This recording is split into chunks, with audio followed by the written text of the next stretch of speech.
হয়, বৰ চিন্তনীয় বিষয়টো আচলতে। মানে খুব গধূলিতে ইমান এটা ব্যস্ত অঞ্চলত ঠিক এনেধৰণৰ যে এই ডিঙিৰ চেইন টানা এই কথাবোৰে মানে সঁচাকৈ বৰ চিন্তিত কৰি তুলিছে। আহ, এই ক্ষেত্ৰত আমি মানে প্ৰশাসনৰ নিলিপ্ততাটোৱে আমি চকুত পৰে সাধাৰণতে।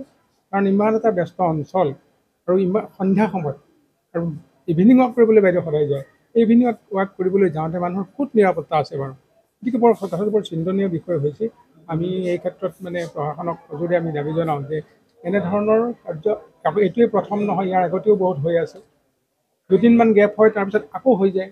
গতিকে মানে ইয়াৰ সূত্ৰটো উলিয়াব লাগে আৰু এনেধৰণৰ কথা ভৱিষ্যতে যাতে নহয়। সকলোৱে যাতে মুক্ত মনেৰে যাতে ঘূৰিব পাৰে সন্ধিয়াতে, ৰাতি দেৰি হ'লেও কথাটো বেলেগ। কিন্তু ইমান সন্ধ্যাতে যেতিয়া এনেকুৱা হয়, দিন দুপৰতে হৈছে। মোৰ ক'বলৈ আজি 1 বছৰ আগত মোৰ শ্ৰীমতীৰ হৈছে, এইটো 2টা বজাত মোৰ হাতে তেলিত হৈছে এইটো। গতিকে এনেধৰণৰ কথাবোৰে আমাক সঁচাকৈ জনসাধাৰণ বৰ চিন্তিত কৰি তুলিছে।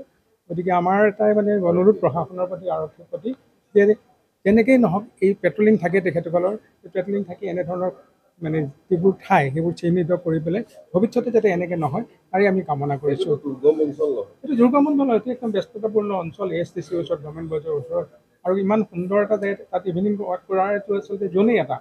গতিকে তাতে যদি তেনেধৰণৰ হয় তেনেহ'লে মানুহ কেনেকৈ আৰু কাম কৰিবলৈ আগবাঢ়ি আহিব?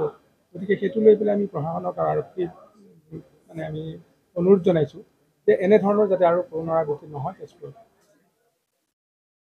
আনকনচিয়াছ, ছেমি কনচিয়াছ বা আনকনচিয়াছ ষ্টেজতে দুটামান ল'ৰাই ধৰি আমাৰ ইয়াত লৈ আহিছে।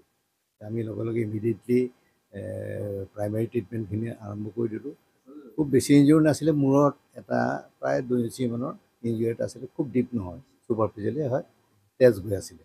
তাৰপাছত আমি তাৰে মিনিমাম ট্ৰিটমেণ্টখিনি দি আমি চিলাই কৰিলোঁ। চিলাই কৰোঁতেও বৰ বেছি এটা হেৰি হোৱা নাই, সেইটোত সুস্থ আছে। আটাইতকৈ ডাঙৰ কথা, তেওঁ ছেমি কনচিয়াছ আৰু ক'বই নোৱাৰে যে ক'ত আছে, কি হৈছিলে ক'ব নোৱাৰে। পাছতে এতিয়া যেতিয়া গম পালে যে মোৰ হাতৰ খাৰুটো নাই, মোৰ ডিঙিৰ চেইনটো নাই, আৰু মোৰ ফোনটো আছিলে, ফোনটোও নাই। কেনেকৈ আছিলে, মই ইভিনিং ৱাকৰ কাৰণে এইযোৰ কাপোৰেই পিন্ধি আহিলোঁ। পাছত কি হ'ল মই গম নাপাওঁ, মই পৰি গ'লোঁ। তাৰপিছত মই গম নাপাওঁ, আমাৰ দুজন ল'ৰাই তাত লৈ আহি আমাৰ ইয়াতে ট্ৰিটমেণ্ট দিছে। তো এনে এপাৰেণ্টলি দেখাত খুব বেয়া ইঞ্জুৰি একো নাই, তথাপি অলপ মানে প্ৰাইমেৰী ট্ৰিটমেণ্টটো দি আমি হেৰি কৰিম, CT স্কেন কৰাম। তেনেকৈ যেন লাগিছে, কিন্তু ভালকৈ ক'ব নোৱাৰে তেখেতে কি হৈছিলে।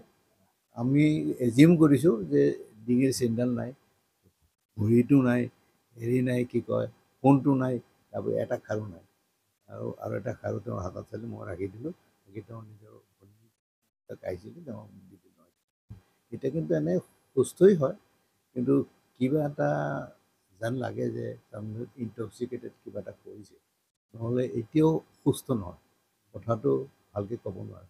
তেনেহ'লে মানুহ চিনি পাইছে। এতিয়া মই গিৰিয়েকৰ লগতো কথা পতাই দিছোঁ, এতিয়া প্ৰায় সুস্থ হৈ আছে, কিন্তু এতিয়াও সেই টক্সিচিটিখিনি যোৱা নাই। হ'ব লাগে, নহ'লে এনেকৈ কেনেকৈ হ'ব? নিজৰ স্থানটোৱেই গম নাপাওঁ, মই ক'ত আছোঁ সেই গম নাপায়, মই কেনেকৈ পৰিলোঁ সেইটো গম নাপায়। গতিকে নিশ্চয় তেনেকৈ কিবা এটা হ'ব লাগে। যিকোনো খবৰৰ বাবে যোগাযোগ কৰক 7099017330 লগতে 7099017110 নম্বৰত।